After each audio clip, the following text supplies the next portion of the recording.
Hey, Shalom, Akim, Shalom. First thing and foremost, I want to give all praises and glory and honor that's due to Yahweh, Ba'ashem Yahweh Shai, Ba'ashem Rakakudash. Double honors to the elders and the apostles of Great Millstone. Peace and blessings and salutations to the hopeful elect. Who is in the gospel, bro, lifting up the standard of Yahweh, Ba'ashem Yahweh Shai, wherever it may be. This is just a quick lesson through the Spirit. It says U.S. Supreme Court ends pandemic residential eviction moratorium, meaning that evictions can now proceed. All right, so now this is getting ready to put a lot of people in a lot of bad predicaments because the serpent, man, the Lord is allowing him to make certain moves to bring in an end of his kingdom.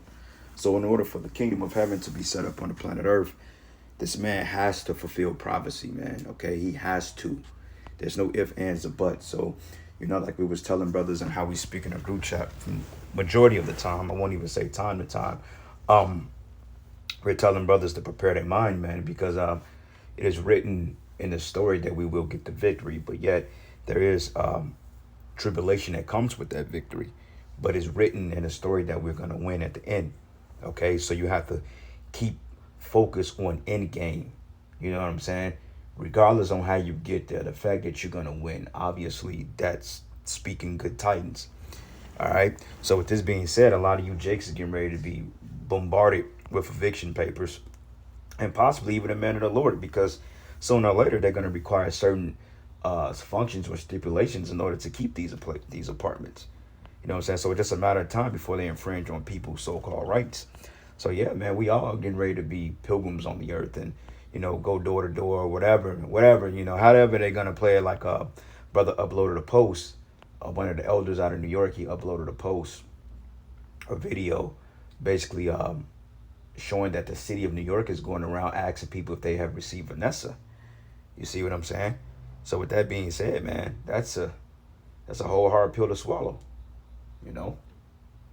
So anyway, it says here, the U.S. Supreme Court on Thursday ended the pandemic-related federal moratorium on residential evictions imposed by President Joe Biden's administration and a challenge to the policy brought by a coalition of landlords and real estate trade groups.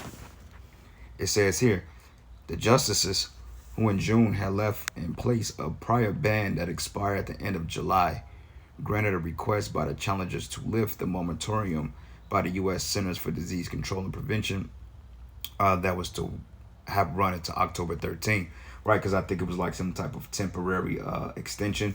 Because what had happened was once it expired July 31st, it was just kind of like in a dead zone or like a stalemate. It wasn't really discussed. It was kind of like this in limbo. So it says the challengers argued that the law on which the relied did not allow it to implement the current ban. It says it's strange to credulity to believe that this statute grants the such the sweeping authority that it asserts. It says the court said in an unsigned opinion. It says if a federally imposed eviction moratorium is to continue, Congress must specifically authorize it, the court added. It says the 3 liberal justices on the court, which has 6-3 conservative majority, all the Senate. So it says the White House said it was disappointed by the decision and urged states, local governments, landlords, and cabinet agencies to urgently act to help prevent evictions. But it says the High Court had signaled in June that it thought that the moratorium was on shaky legal ground and that such a policy needed to be enacted by Congress rather than being imposed unilaterally by an executive branch. So it says the such and such first issued a moratorium in September 2020 after a prior one approved by Congress expired, but the agency officials saying the policy was needed to combat the spread of the you-know-what and to prevent the homelessness doing the you-know-what. It says, but under political pressure from Biden's fellow Democrats, his administration on August 3rd implemented a somewhat narrower eviction moratorium 3 days after the prior one expired. So it says liberal Justice Steve Breyer said in a dissenting opinion that the outcome case was not as clear as the cut majority. It says was not clear as the cut majority suggested that the court was not justified in ending the moratorium so quickly at the time of such and such. But it says, but the public interest strongly favors respecting the judgment at this moment when over 90% of the counties are expiring the transmission rates. But it says, citing the 3-letter word he said that the surge of the evictions can lead to more infections of the you know what. It says the latest moratorium covered nearly 92% of the U.S. counties and those deemed to have substantial and high level of you know what transmission. And the policy was challenged in federal court by realtor associations in Alabama and Georgia, as well as landlords in those two states. So what happens is now that if people don't have the correct funding, they cannot stay in their apartments. So these landlords are going to be quick to impose eviction notices, because you have a lot of people that's been behind on their rent, and a lot of people have been going to state agencies whatsoever to get help. But what happens when that funding runs out? They just gonna get rid of you, take you through the proper protocols, and you got to get the hell out. You know what I'm saying? And it's gonna be a very possibility that the men of the Lord, we're gonna be homeless in a little bit. You know what I'm saying? Real soon. And I think they're trying to ramp the ball up, before the winter or during the time of the winter, because once you impose certain measures and austerity measures on people during the winter time, it's very hard for people to function.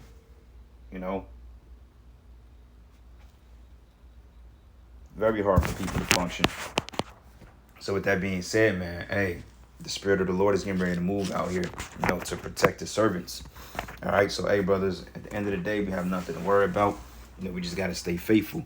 But nonetheless, through the Spirit, hey, things are getting ready to turn up, and people are getting ready to lose their minds because they're getting ready to lose their livelihoods, especially after they took the juice.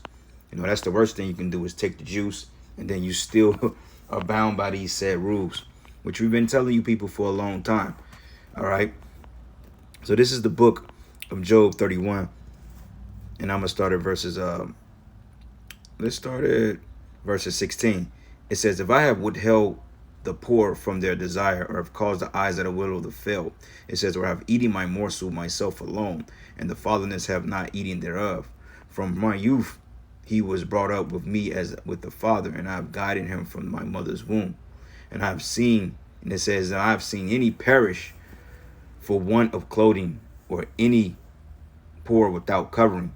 Okay, so you got to understand that when you have a righteous rulership intact, the people will be taken care of, because Job is basically saying, hey, you know what I'm saying, when have I ever neglected, kind of like Tob? To me, Job and Tobit come in the same spirit.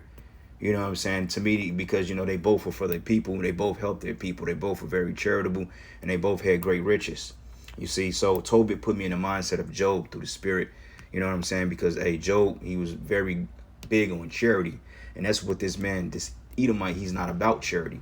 Okay, he's about selfishness and about destroying people's lives, man. Okay, because a lot of people's lives are getting ready to be destroyed. But fret not for these people, because, hey, they didn't listen to the prophets. You see, so, hey, they bought this doing upon their own head. So the hell with them, But nonetheless, hey, when Esau Edom is in power, man, this is what happens.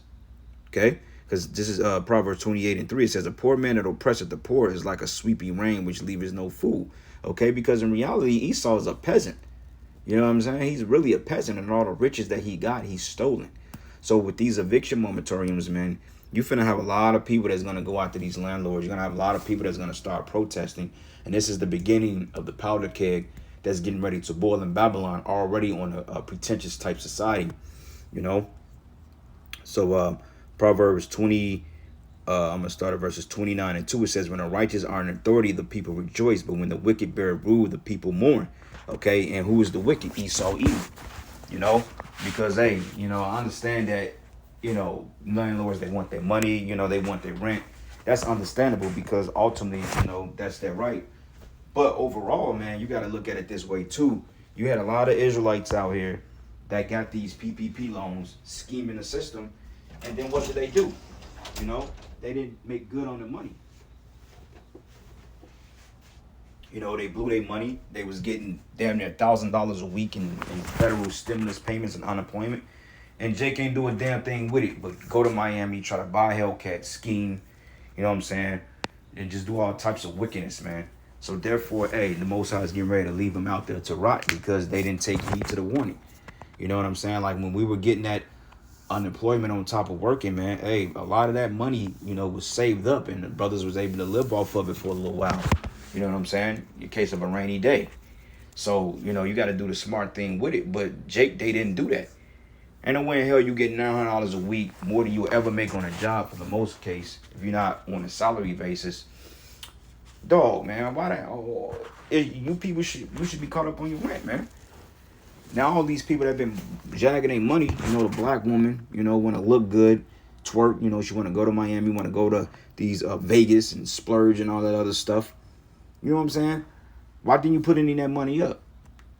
So now, what's getting ready to happen is that they're going to rush these centers. You got centers like Bishop Sullivan. You got the, the Salvation Army. You got all these different state and local government entities that help people with rent. But when you got thousands of people lined up a week, that funding is going to quickly evaporate. Okay? But that's what happens when you the portion of a wicked man. You know what I'm saying? Esau is a wicked man. Period. So it says, when the righteous are in authority, the people rejoice, but when the wicked bear rule, the people mourn. It's right. And people are in a mournful state. All right, brother. So, hey, man, we got to have our minds wrapped that we getting ready to, we getting ready to have to move. We getting ready to have to leave shit behind. So I could just say this, it's not anything that brothers have to do, but I would suggest brothers, to start downsizing and selling things that you really don't have a use for, just to have an extra couple of coins in your pocket, whether you want to convert it over to silver, gold, precious metals, whatever. I recommend that you do that, because that's where my mind is at. Things that I don't really deal with. I'm just getting ready to try to get rid of a lot of this stuff and narrow it down to a particular sleeping bag, because we finna be on the prowl in a minute. But hey, it's a beautiful thing, because that lets us know that our Lord is getting ready to deliver us. And we gonna eat, we gonna be good, we gonna be straight, gonna be a little uncomfortable, but we gonna be straight. Okay? Book of 2nd Ezra 16, and I'm gonna start at verses 2nd Ezra 16 and 40. It says, "O my people, hear my word. Make you ready to thy battle, and those evils be even as pilgrims on the earth." Okay, so we're going to have to move around. Can't stay in one spot and get picked off by martial law or these crazy bummerots out here, because people are going to lose their marbles. It says, "He that setteth, let it be as him that fleeth away, and he that buyeth is one that will lose, and he that occupieth merchandise is he that have no profit by it, and he that buildeth as he that should not dwell therein, and he that soweth as if he should not reap, so also he that planteth the vineyard as he that should not gather the grapes." So, hey, brothers, man, arm your mindset. This is getting real. And with that, all praises and glory and honor that is due to Yahweh Bashim Yahweh Shai. With that, Shalom and the Baba Ball.